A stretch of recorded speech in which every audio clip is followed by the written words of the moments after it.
is the suicidal, homicidal, genocidal, death-defying Sabu! On May 11th, 2025, the wrestling world lost an innovator, an icon, one of the best to ever do it, the man, the myth, the legend, Sabu.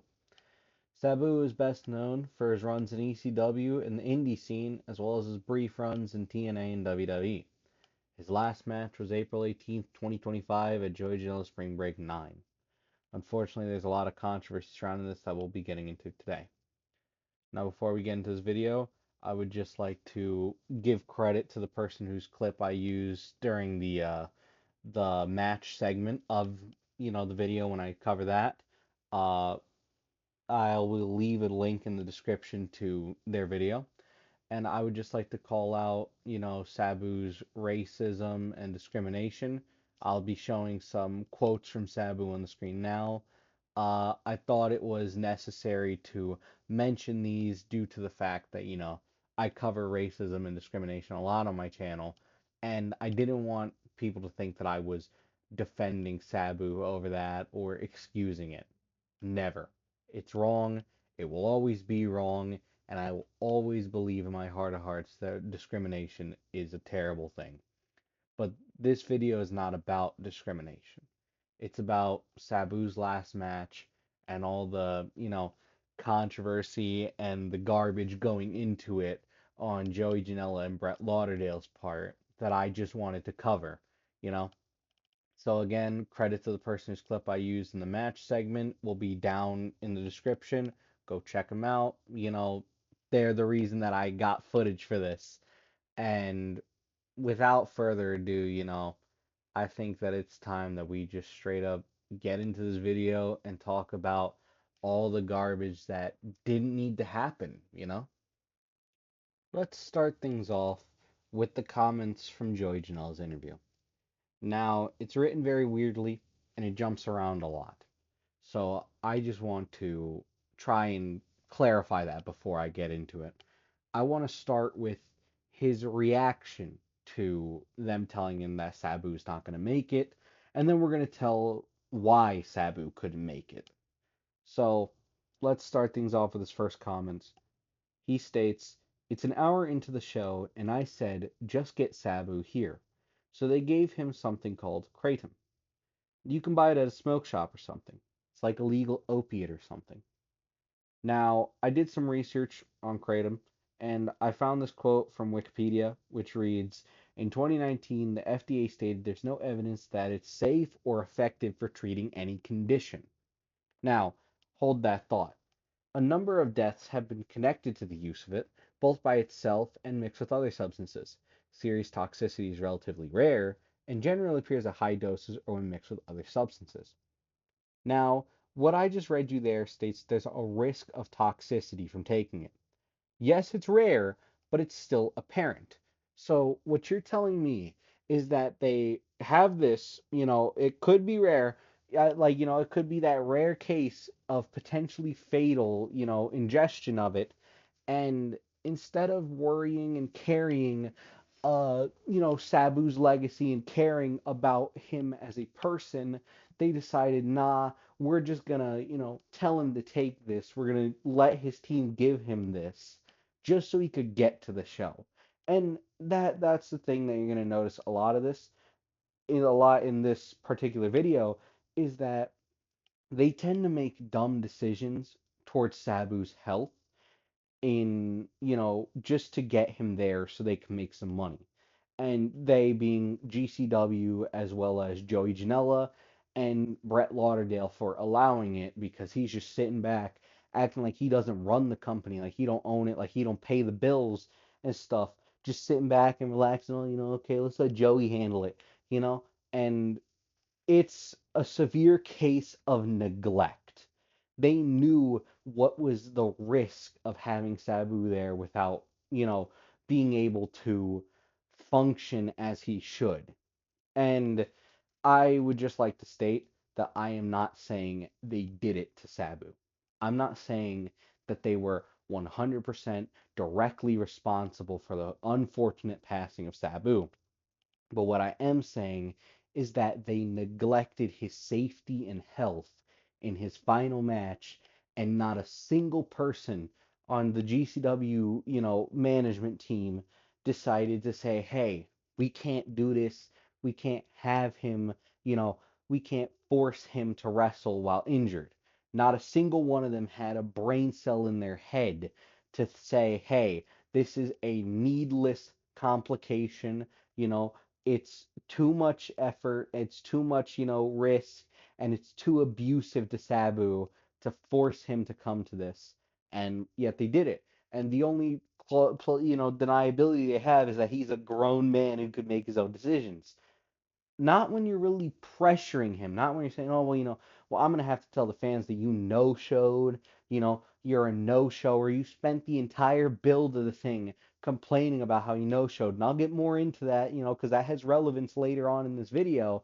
But still, it is not really, his choice when all you do is pressure him. But let's just keep on going here. A sane person, in my opinion, would say, "Hey, it's all right. We know you need the money. Here's the 10,000 because they say he got paid 10,000. Here's the 10,000, take the money, rest your body. There's no need to wrestle, and stress yourself out. We don't want any complications to come from this. Get better soon. And once you're better, we can probably find something for you." You know, no. Janela just decides to tell him, "Oh, just get Sabu here." And that is one of the dumbest things I've heard in wrestling. Now, I've heard dumber. There's still Jimmy Lloyd getting scissors stuck in his chest. No, I will not be showing that clip, but that is something that happened, and yet the telling of Sabu's team to just get him there and not worry about his injuries or anything happens to be the number one dumbest thing to have ever happened, you know, in at least what I've seen from GCW. Because there's probably so much worse, you know, obviously there's probably so much worse because of this. And I would just like to also add that in a tweet, Joey Janela brushes off the use of kratom as something 85% of wrestlers on TV use. Now, side tangent, this does not have something to do with Sabu, but this has something to do specifically with GCW. I don't believe that wrestlers who are intoxicated should be in charge of wrestling. Wrestling is a very, risky business. One move is all it takes for something to go so severely wrong that you end a man's career or worse, his life. And you're actively allowing intoxicated wrestlers out there in the year 2025. We are allowing that in GCW because, it's okay, it's a way to manage their pain. Bro, like, and that puts so many things into, into like perspective for me. I was watching the Nick Gage Invitational last year. The one where Sawyer Wreck won the what is it? I think the ultraviolent title in GCW before she retired. And I was wondering how these people were wrestling so many times in one night. I'm like, "Oh man, these people are crazy. These people, they gotta be crazy, like, powerful. They have to have like some weird, pain numbing superpower or something." Just to find out now, no. It's because you're supplying them with stuff, with opiates, to negate the pain that they're feeling because they're wrestling multiple times in one night, rather than saying, "Hey, let's not do this. Let's have it spread out over, a series of things, a series of events, so that way we don't harm your body and make you have to take this." No wonder deathmatch wrestlers tend to retire so early. Because, like, bro, there has been zero, absolutely zero advancements in the deathmatch, wrestling career field to keep these people more safe.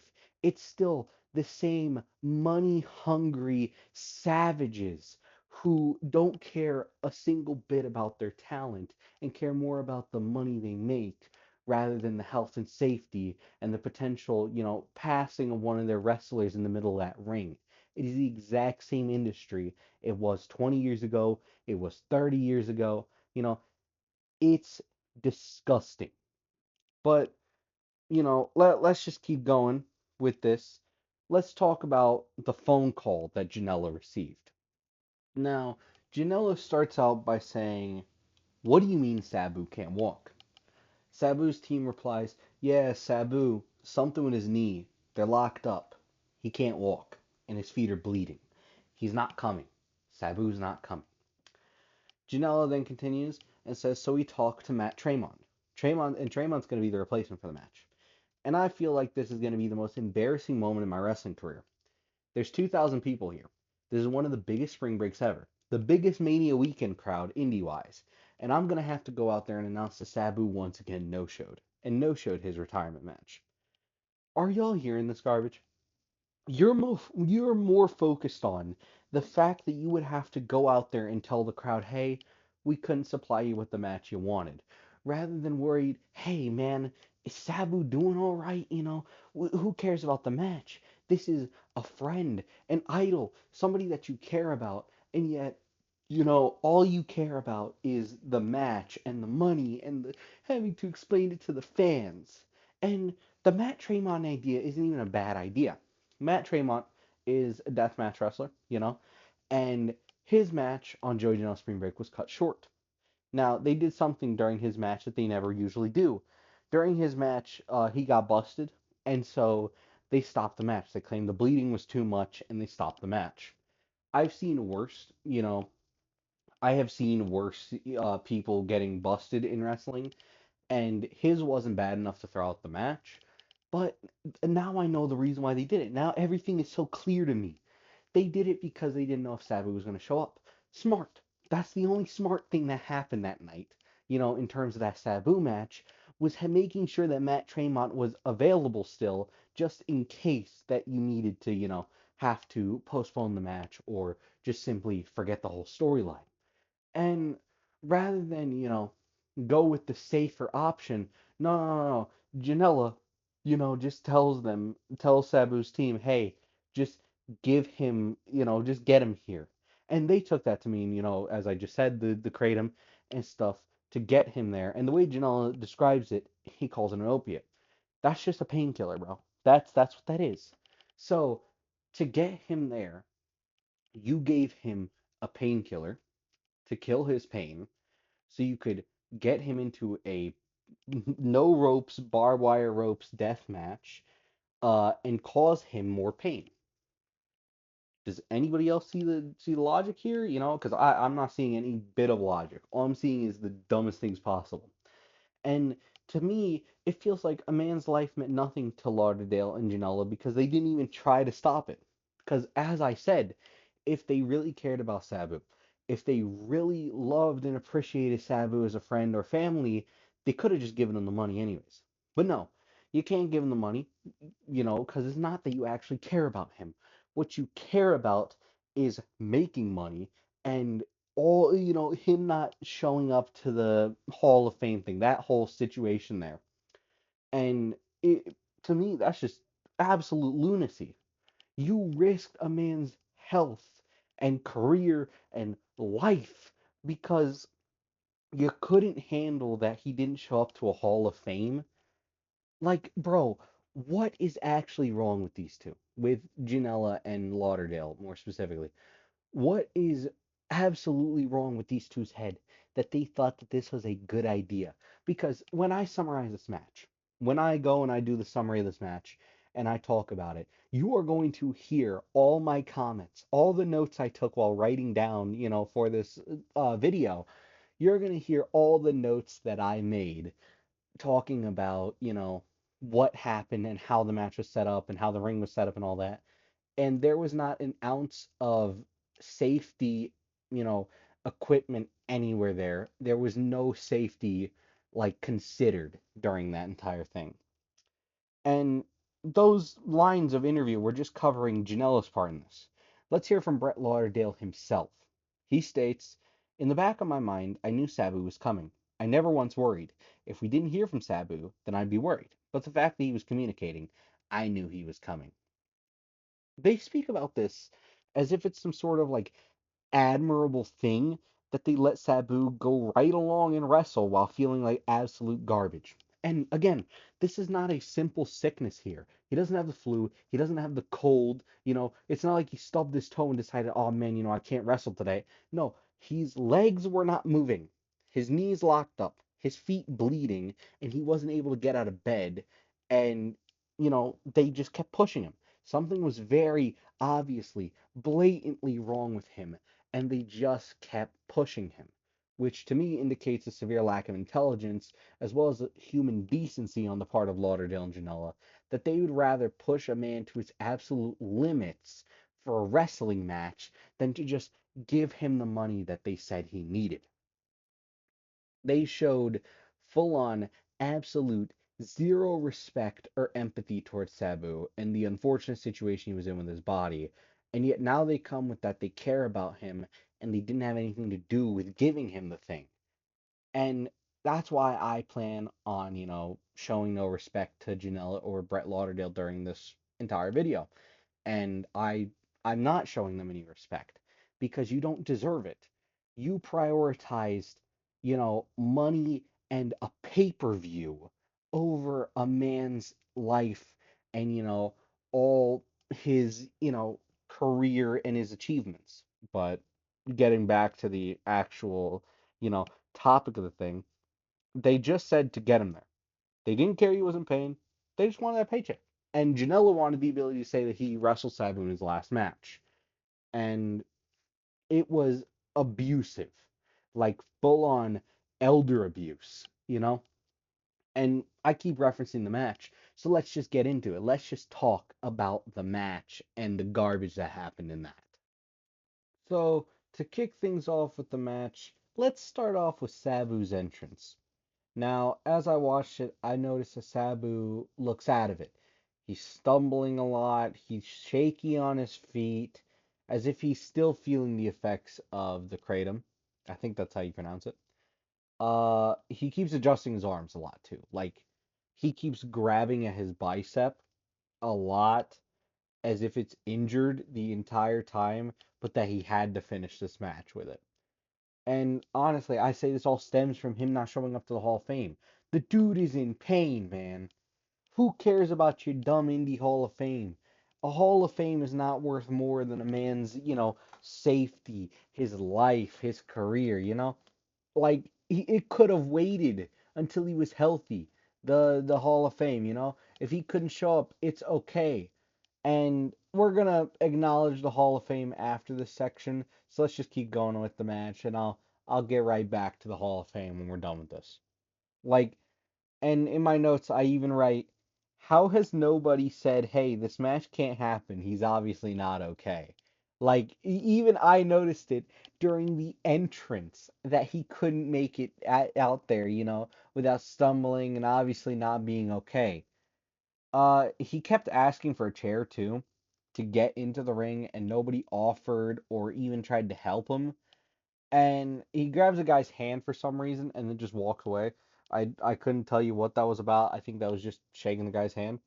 Uh, he finally gets a chair and makes it into the ring, and he walks over to MLJ, the ring announcer. His legs are very wobbly and very unsteady as he puts his hands out to try to balance himself. He wobbles around for a while and points to his knee and shoulder, and you can hear him say something along the lines of bad knee, bad shoulder. And now, before the match even starts, I am noticing, that the ropes are very slack, that they are not secure as they're supposed to be. I've seen a few, barbed wire ropes matches, and they're not supposed to be that slack because, you're going to fall out of it. You will fall out of those ropes if, you're not careful enough. And I like, it's insane to me that they found a way to, assemble this ring, have these ropes as loose as possible, and still think, hey, they can do spots containing the ropes, right? You know, like I've seen these matches, they're supposed to be wrapped tight. You want a tight wire, you want a firm, that's not going to have any sort of give. It's going to cut you to shreds. But it is going to have zero give so you don't fall and, smash your head on the outside. And that's not what happened here. It's one little, like, limp piece of barbed wire. Like, it looks like you cooked a noodle and you slapped it on the rope and went, yep, that. That is what we need to use. And I'm shocked that all three of them weren't just laying on the floor, but they were about to. If they were longer ropes, those would have all three just been on the floor. There were no ropes to this. I know it was a, barbed wire, no ropes match, but bro, you didn't have to actually go with no ropes. And you watch it and you notice a lot of the time that they are struggling. Even within the first few seconds of the match, Sabu goes to hit the ropes, and there's no rope there. Like, there's no rope for him to hit. It's just straight shot down to the floor if you try to hit those ropes. So he has to watch and make sure that he doesn't hit the ropes. But enough talking about the ropes. Let's just keep going on with the before the match even starts point. I have it written in my notes that Sabu can't even seem to walk straight. That if I was Joey Janela, I would pull a sting on Victory Road against Jeff Hardy and put my full weight down to pin him as soon as possible just to get the match over with. Because this is a safety hazard out here. But again, it's Janela, so all that's on his mind seems to be fame and, having Sabu's last match. And again, we'll get to that point, after this because there's some good stuff that came out in the interview. Uh, Sabu appears to tell MLJ something about his knee, and Emil nervously communicates it to Janela, getting no actual response besides an in-character one. It's just Janela screaming, "You're wrestling, you're not backing out now," which, in my opinion, is a very sickening sentence to say to a man who's obviously in pain and can't do it. And to this I say again, if you loved and cared about Sabu, you'd respect his decisions and not force him to do the match. If he couldn't do it, the moment you heard he can't get out of bed, you should have gone, yep, okay, he can't get out of bed. Matt Tremont will be taking his position. We'll still pay Sabu the money since he needs it, because we call ourselves his friends and family, so we're gonna give him the money. But Matt Tremont's gonna replace him for the match. But nope, couldn't do that. Uh, they get started, and within a minute, Sabu goes and grabs the back of his thigh after barely stopping himself from going into barbed wire. I like he narrowly avoids this barbed wire and grabs the back of his knee or back of his thigh like it's crazy injured. And he tells the ref something that isn't audible. Couldn't tell you what he says. A little bit further on into the match, I noted that the commentators say Sabu doesn't need to stay healthy for another match since this is his last one. And in my mind, what is wrong with everybody in GCW? Like, he would still have to live after this match. Like, career doesn't matter at that point. It's life. Life matters more than a career does. And why is this match the only thing that matters to them? If they call themselves his friends and family. If that is a man that you truly see as family, like, bro, why do you only care about him getting this match over with, getting this match done, getting this match done? Like, bro, you know, give him time to rest. He's not at the same age he used to be. They even say this, that they're not expecting the young Sabu, but it seems like they were expecting the young Sabu. The Sabu that could work through pain, the Sabu that's young and, can risk damage to his body. It's insanity, man. Like, this is crazy.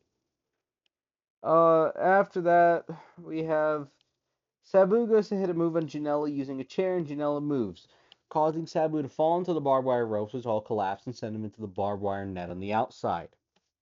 you know, Sabu's health aside, this match was already a recipe for disaster. Like, bro, the ropes were so terribly constructed that he hits the top and goes through all three immediately, getting tangled in them. They're stuck on his clothes, it's stuck in his hair, it's stuck in his skin already. He hit one thing, and because, the ropes are so slack, it just all caught around him. You know, like I don't know if they don't know how to set this up or if they just assumed that they weren't going, like, they were not going to use the ropes during the match, but it should have been impossible to set it up this badly, and yet somehow they did. And man, they deserve a trophy. Like the GCW team deserves a trophy for the worst, like safety department known to man. It, I, I don't, I like, I've reached a level past like disappointment. It's just pure and utter disgust at this point. Like, bro, you could you could have made sure that Sabu was safe. You could have made sure that the match was safe. Could have made sure the ropes were better, but you didn't because you didn't care, and because you're just trashy individuals. And that's how I see you, you know? Then Joey Janela decides he wants to set up a barbed wire board, and he sets it up against, you say A, the side of the ring, B, the turnbuckle, C, the floor, or D, the loose ropes that you could fall through when you get thrown through it. If you said D, good job. You understood just how dumb of an idea it was and you picked it. He decides to set up the barbed wire board against those ropes. Ropes are loose as all Jesus. Like there is pretty much nothing holding those ropes up. They're held up by a prayer and a whisper. You know, and so he just takes Sabu's hand and Irish whips him through it. And Sabu goes soaring to the floor and just hits it like full force, head contacting concrete type hit. Like he does not, like, there's no padding, you know, and there's no slowing of the hit either. It's just full on contact. And there's a puddle of blood under, where Sabu's head hit. I saw people online saying no, it's from his back, he didn't start bleeding from the back of the head. But what I saw there was he hit the back of his head and laid there, his head laid there in that pool of blood. And it's like, bro, what could that have possibly been if it wasn't just straight up the head blood and not, back blood? I say it's head blood, it could be that it's back blood, but it looked like head blood. And whether it's from the front of his head or the back of his head, I couldn't actually tell you because again, you know, don't even know where the blood came from. It just happens to look like it came from his head. Uh, After that, you would think, hey, maybe get the rest there, maybe stop this, stop this match. This match is obviously too much. It cannot go on, surely. Like, if you're smart, you'd stop it. And unfortunately, GCW is not smart, and so they let it keep going. But at least they send out Atticus and Otis Koger. And Atticus and Otis Koger, they go out there and they beat on Janela for a bit, and they get a few good hits in, and it's all right, and then the Sandman comes out, and the Sandman comes out and just takes like 5 minutes to get down to that ring, and it's it's hilarious to me. I just enjoy the Sandman coming out there, you know, doing his thing, drinking as he comes down, taking like 5 minutes to get there, and Janela's getting beaten on in the ring. He's getting bodied by both Kogers, and Sandman's looking at the ring and just continues on with his entrance. And I heard that there was GCW people telling Sandman that he needs to hurry up his entrance, he needs to get down to the ring, he needs to hurry it up, hurry it up, hurry it up. Which, if that is true, if that is in fact true, Sandman is a true professional, and he obviously noticed something was wrong with Sabu and decided, I'm gonna take as long as possible with my entrance so Sabu could get up. Also during the Sandman's entrance, they just confused some random dude in the crowd with a similar build and a white T-shirt as the Sandman. I don't know why, but that just speaks again to the quality of GCW. They can't even keep track of the guy that they hired. And it's not like, oh, he looked like the Sandman. The dude had brown hair. Sandman's got like nothing on his head. You know, you couldn't have confused it if you're just looking at the head, you know? Uh, Sabu does make it up before the Sandman gets done with his entrance, though. Uh, what is it? Janela's comments I have listed here. Janela states Sabu was knocked out, but woke up due to the Sandman's theme, as if that's some sort of good thing to have happen. Oh man, the Sandman revived Sabu. He even references it as Jesus. He says a thing that it's like Jesus resurrecting 3 days later. Bro, what? I again, I didn't know, like Sabu is Jesus and Sandman's the Holy Spirit of God. So if I had a nickel for every time the Sandman was referenced to God, like the whole crucifixion thing, and now I'd have two nickels. It isn't a lot, but it's very weird that it happened twice. Uh, Atticus Koger hits Sabu with a barbed wire bat to try to knock him back down, but I'll give him credit. He does not full on make connection with it. He brushes by Sabu. Like he does not hit Sabu's back. He does not touch Sabu with the barbed wire bat. It is the slowest hit possible, and he doesn't even make connection. But it seemed less like a botch and more like, hey, I really don't want to hurt Sabu. So props to Atticus, for being safe. Uh, Sabu's just standing out of the ring as the Sandman enters, though. And Sandman just hits each Koger twice. Once in the stomach, and he's doing this one-handed too, like not even putting full force into these things. He's just one hand and then hit to the back, and then he hits the stomach again and hit to the back. And then Janela comes running in, hits him in the back of the head, and the Sandman just goes off to Never Never Land like he's in Spider-Man 3. He is never seen again after getting hit in the back of the head, and I have no clue where he went. I didn't even notice him leaving, but he did. So for the rest of the match, it's now just Janelle and Sabu. And I'll say it's not that much longer for the match. It's maybe about 4 to 5 minutes, left. Which Janela is, you know, they start punching and stuff, and Janela's thrown through two doors on the outside covered in barbed wire. And then he gets back into the ring. No, he doesn't get back into the ring immediately though. Stands there and celebrates, and by celebrates I mean he does the same thing he's been doing throughout the match, which is do his pose, because he keeps like defaulting back to it. I don't know if it's like something to do with his head. Janela did say that the fall had caused a concussion, so it could have been he was concussed, couldn't really remember, his body went on instinct and stuff, or his body went based on stuff he did in the past and did the pose. It's I couldn't tell you what it was, but it just happened. Like it was just there, and he just kept doing the pose like 20 times, and I have no explanation for it. It's just something that he kept doing. So while Sabu is, posing and stuff, some woman just tries to get close to him, and security stops her. And then Sabu just waves the person close, holds their hand, and tells them something. Probably, like, hey, nice to meet you. Please go back to your seat or something like that. I don't know. I ain't Sabu. I don't know what he said. And you couldn't hear it. Then Janelle gets back to the ring. They, keep going, keep kind of fighting a bit. Sabu helps Janelle up and then offers him a handshake. Offers a handshake.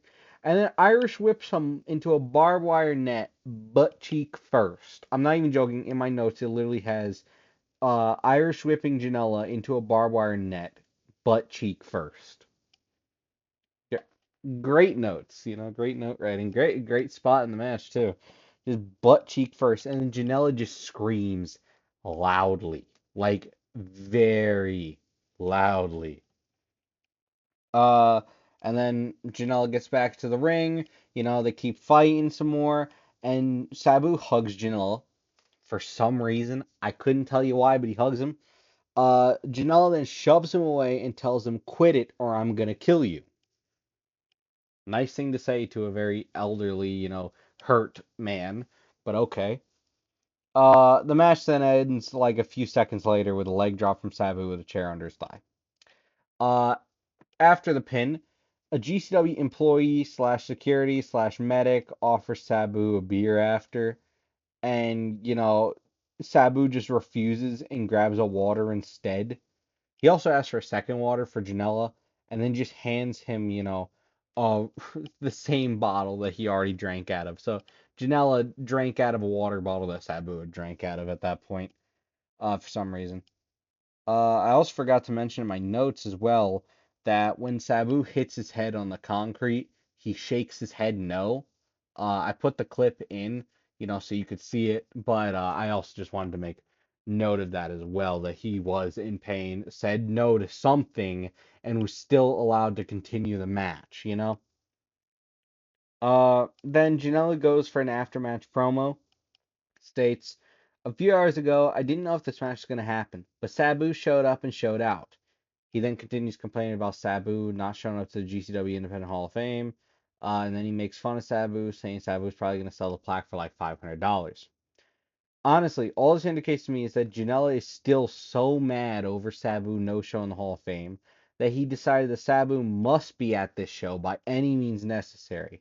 He keeps bringing up the Sabu no show the Hall of Fame. He kept bringing it up in, the build up to the thing. Like, he even states in tweets after the passing of Sabu that the night was meant to be about Sabu. But all he does in the interview is talk about how he was worried that the match wouldn't happen because he'd have to go and tell the fans that Sabu couldn't make it. He even phrases so it sounds like if Sabu wouldn't have shown up, he'd have claimed it was just Sabu not wanting to show up. Like, dude, he's in pain. He can't, he cannot get out of bed. He can't stand. You know, put yourself aside for like 5 seconds and use your brain to finally realize, there's other worse things than having to say, hey, Sabu couldn't make it to Joey Janela Spring Break 9, so we got Matt Trainman versus Janela. You could have even sold it as, just like, hey, anything. You could have sold it as a hand-picked person for that Sabu chose. Or hey, even Sabu dislikes Joey Janela so much that he didn't even want to show up and just sent like the Sandman and Bill Alfonso to cost Janela the match. Anything, anything besides having to force him to get there. You know, you don't have to mock him and disrespect him for needing the money and make him, perform for you like a little monkey in a cage that you just hit in the cage going dance, dance. Like that's what you were doing. That's pretty much what GCW is doing to Sabu. You chose to dangle, him needing the money over his head and force him to wrestle injured and obviously intoxicated. Also, you could pay him the $10,000 despite claiming that you loved him and cared for him as a friend. Like, that's not something friends do, bro. I'm sorry. That's not something friends do. That's not something you do to a loved one. You don't abuse them and, dangle the money over. Oh, well, you didn't show up to the GCW Hall of Fame, so if you don't show up to this one, we're not going to pay you. And I just want to mention this too. In this section, while I'm complaining about GCW not paying stuff, you know, Sabu's family still has to do a GoFundMe to pay for his services. Like, if you're such good friends and family and you loved and cared for him so much, why do they gotta do a GoFundMe? Why isn't it paid? Why is that not paid? Just the simple fact of, hey, we got the money, let's pay for this. Let's ease the burden on, Sabu's family and stuff. And I've seen people, saying that WWE should pay for it. But bro, WWE's already made it apparent that they're, absolute garbage.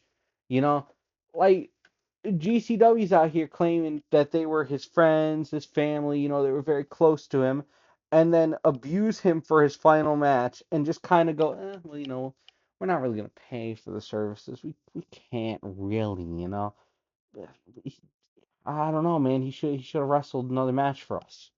That's probably their mindset. Oh, he should have wrestled another match on the build, and then he would have had money. But you know, I I'm willing to bet that they probably didn't even want to give him the 10,000.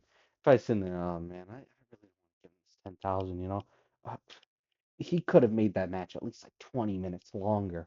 You know, because that's what they are. They're just selfish. It's all about, oh, what can I do to put on a good show during Mania weekend?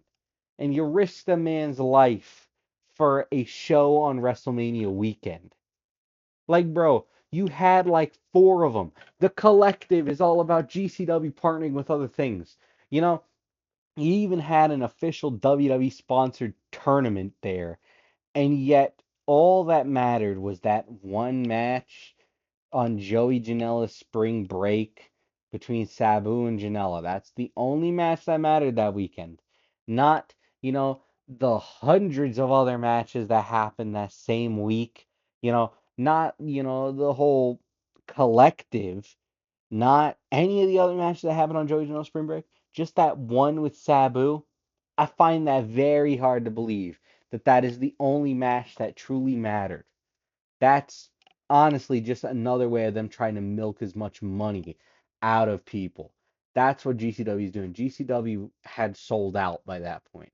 And that's not saying that, oh, working with WWE is selling out. I'm not going with that. I don't care who you work with. I mean selling out as in GCW has already shown that all they care about is profit. Look at what is it? Look at the Hammerstein Ballroom. The past two shows, the two times they've done that have been the worst shows GCW has ever put on, and yet they keep doing it because oh well, it's gonna make us big money because it's the Hammerstein Ballroom, and every time it doesn't make them like nothing. You get nothing from it because nobody wants to watch it. It's the weakest card possible in the weakest place possible with the worst restrictions on it. So that's just what I'm saying is that GCW has already proven that they only care about the money. And this just further solidifies that. Now, let's get on to the comments made after the match happened. Joey Janela's comments in the interview go on, stating, he was definitely out cold. He was done.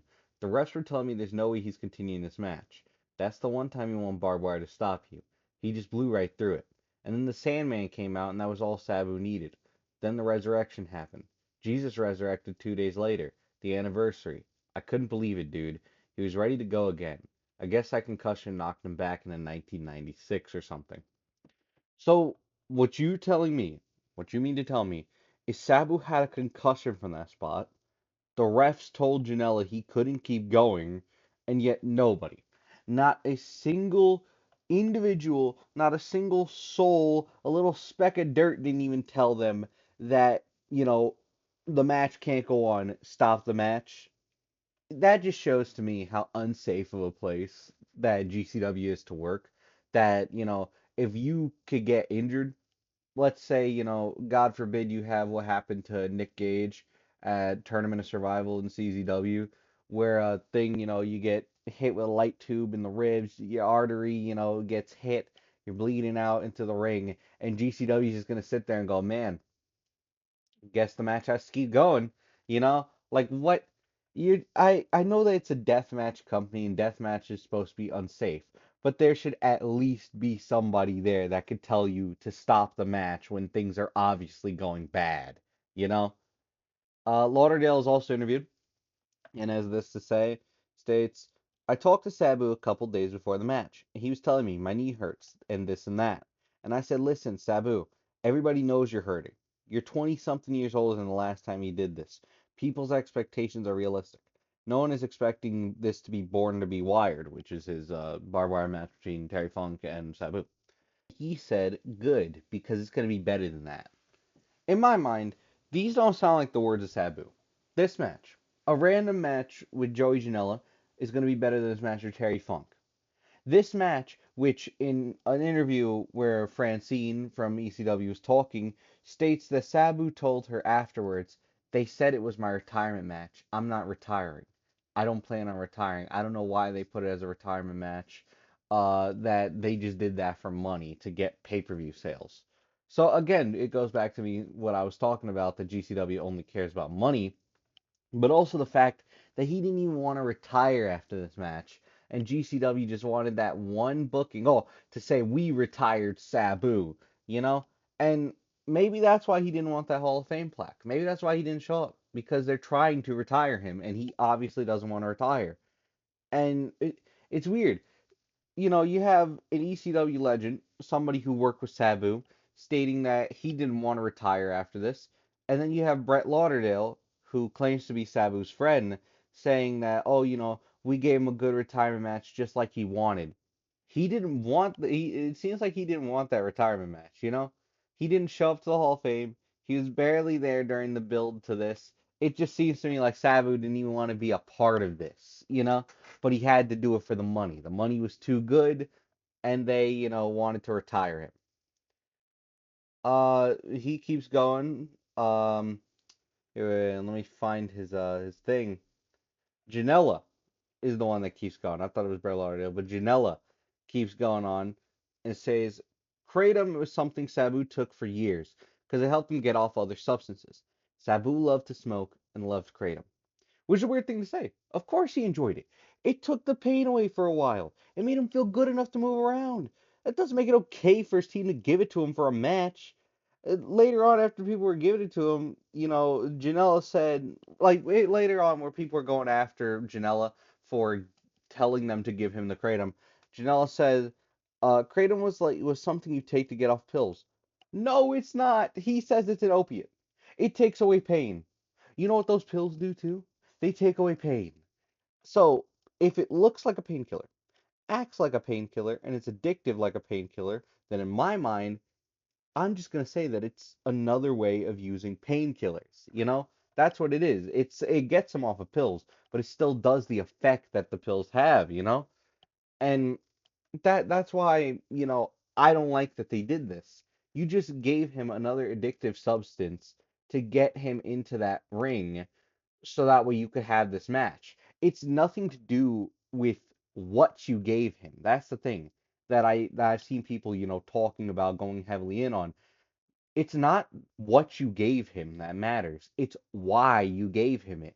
You gave him it so you could have a match like the selfish individual you are, You didn't care about him.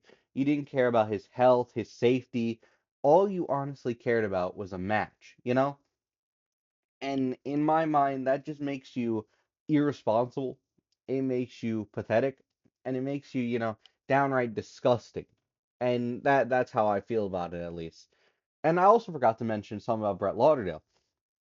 He uses the words this and that when he talks about Sabu complaining. My knee hurts and this and that. Is this and that something that you would use when you're talking, about a friend's pain, about somebody that you view very highly's pain? That honestly seems to me like what you say when you're trying to downplay something and make it seem like it's not that bad. Like y'all convinced him to do this in the first place. You gave him kratom so his joints wouldn't hurt and so he wouldn't feel the pain in his feet because feet were bleeding. And then just put him out there. Didn't have the rope set up or nothing. GCW safety team doesn't even work. You know, like you put him in the unsafest environment possible, all to be able to say we had Sabu's retirement match and Joey Janela was his final opponent. Janela continues on in tweets saying his body was wrecked doing what he loved for 40 years. I did an interview 2 days after the match, not knowing what would transpire weeks later, and I said he was knocked out after that spot, when despite it being a rough deal, he was not. I was just trying to add to the lore and unpredictability of Sabu. I love Sabu. He was legitimately my idol growing up, and my friend. I just wanted to give him and the fans one last great Sabu spectacle. Which, like, dude, in my mind, who cares about the Sabu lore? There's so much Sabu lore. If you want to know about the mystique and the lore of Sabu, just go ask somebody from ECW. We don't need well he was knocked out, but he popped right back up and he's a trooper. That's not a good thing. That is not a good thing to have happen at all. And Janela states that that's his friend, that he's his idol. Which, in my mind, if he was your friend and idol, you should have respected his bodily autonomy and his decision to say no. You know, but instead, Janela and his team made him take something, then brought him to the match, knowing his body was hurting and that he could barely move, and yet everyone acted like it was fine because it was out of love. It wasn't out of no love. It was out of greed. You know, there was no respect for Sabu. They just used him like he was some sort of zoo animal. There was no human thought towards him. It was literally just how can we make money off of him in his situation. And let's keep going what Janelle says. Janelle continues with, I'm sorry for lashing out at you, but your tweet caused a snowball effect that has many people saying I was in part responsible for my friend's death. Sabu was fine after. The day after he signed at WrestleCon and has been doing many appearances since. I don't know what the cause of death is. All I can say is I wouldn't change a thing, and I'm happy he went out on top. Which, you know, I'm not going to say that Janela specifically had something to do with it, but I am going to say that that fall to the outside had something to do with it. So if it's not Janela, which it is Janela. Janela has some sort of part in that for getting him to that match, for telling his team to just get him to the match. So he has a part in it, in the match at least. If the match is a part of it, then Janela has a part of it. So for telling him to get into that match, Brett Lauderdale has a part in Sabu's passing because you put on the match and you didn't make sure that the ring was safe, and his GCW staff also has a part in that match because they also didn't make sure that it was safe and that the ropes were secure before he took that fall to the outside. And I will say who's not involved in it, who has no part in Sabu's passing: Bill Alfonso, Atticus Coger, Otis Coger, and Sandman. They were in the match, but they didn't do anything to Sabu. They didn't throw him to the outside and make him land on his head. And that's the thing. Janelle says he wouldn't change a thing. You wouldn't make it so you didn't hit his head on the floor. You wouldn't want to change it so you didn't force him to take something so you could use his likeness for money. None of that would have been changed. You wouldn't have changed, the chronic pain in his limbs that you still made him wrestle with. We're not changing any of that. And I would like to know, what many appearances did Sabu do since? I checked his Instagram because I was trying to find it.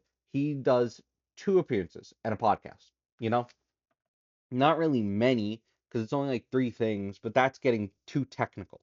Even if he did many appearances, does that really change anything? Does that change that you made him take something just so his pain would go away for one match? Does that change his skull bouncing off the floor? Does it change the pain in his limbs? No, it absolutely doesn't. In fact, it makes it worse that he still had to do appearances, even though y'all claim you paid him $10,000. And we still have more to hear from Brett Lauderdale, who states, "I would never knowingly put someone who I believe is a danger to themselves or others in the ring, and my track record shows this to be true.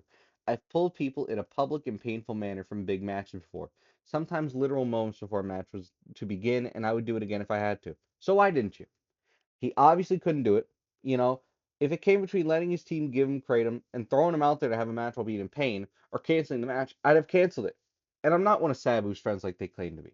All I am is a wrestling watcher. I'm a wrestling reviewer.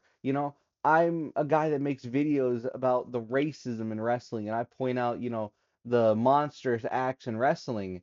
And this is just one of them that I have to point out because it shows a severe lack of care. You know, like, I think that it's complete and utter garbage for them to act as if they didn't do nothing wrong at all. You did a lot wrong. Now, I'm not going to go full on and say that you did it. You are the reason that Sabu is no longer here.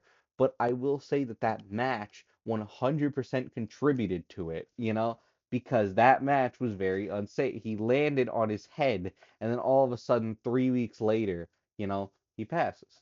So I'm going to say that that match has something to do with it. He continues on though with, "I spoke to Sabu moments before the match and he was Sabu. He was the same Sabu I'd encountered all those years past when I participated in this match as a referee and later as a promoter." I'm not going to doubt that. I'm going to say that even if he acted fine backstage and the day after, it was still wrong to let his team give him the kratom though. It's still wrong. It doesn't matter if he was acting fine. It's still wrong to give him that just to get him into a match and then willingly allow him to participate in something knowing he could have gone terribly wrong, whether due to his intoxication or to the injuries he obviously had before the match. And again, Lauderdale just keeps speaking. He put out like a big statement for this. He says, "Any suggestion that I or GCW or Joey Janela forced him to do this match, supplied him with substances, or somehow caused his death is irresponsible, disingenuous, hurtful, and false." I'm sorry, but them's the facts. That match contributed to it. That match was very unsafe. That match was the result of a bunch of dumb people making the dumbest decisions known to man because they think they know better about a man's health. Because, oh, well, if he takes this and he can still move, then that means he's fine to wrestle. No! I'm not going to say that Janela and GCW 100% did it again. I'm just simply saying that Janela and GCW's actions as a whole on April 19th were sickening, and that no matter how you cut it, those weren't the actions of a friend nor someone who saw Sabu as an idol. They were the actions of someone whose main priority that day was making money and using a legend and an innovator of the sport just to do that without caring for his health. And in my mind, that makes Janela a sick individual who abused an elderly legend, focusing more on his show than the health of the legend, and willingly letting Sabu out there while in pain just so he could get a main event match. This is more than just the kratom. This is the neglect of Sabu's health, the unwillingness to pull the match simply because it was advertised, and the lack of respect to Sabu's legacy, all just to profit off his name. In my mind, that means that Janela deserves to never retire, just so everyone who idolized Sabu could beat him day after day after day. And one more thing, well, a few more things. On a live stream earlier, I believe last week, uh, Taz and RVD were talking about Sabu, and RVD took Kratom live on stream, apparently, just to prove that it had no effect. It doesn't make you do anything, it's not really gonna, take you out like that. And that's why I say that it's not what you gave him, it's why you gave him it. He also states that Sabu had something wrong with his stomach. So, he also says in there that we may never know the cause of death because of Sabu's ex-wife not wanting to sign, papers for it. So, this saga may never be ended. Nobody will ever have the answers that we need, to know for sure what happened. But all I can simply say is I believe that match contributed into it. And even if the match didn't contribute to it, it's still a reckless endangerment of a man's life, all for money, you know? And that's my honest and unbiased opinions of it because I enjoyed GCW, you know, up until they used a man, a very old, sickly man for a pay-per-view, knowing that the worst could go on and the worst could go wrong, but they didn't really care about it. They just cared about the money. And to me, I viewed that as sickening. Sabu is a man who be remembered not for his last match, but for every match he had, for the way he wove his unique set of skills into wonderful displays of talent.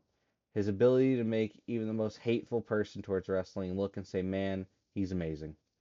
With matches so violent that still showed the beauty in hardcore wrestling, he truly showed how it was an art form, a way of expressing all the hurt and pain that the wrestling business causes while putting on a show for the fans.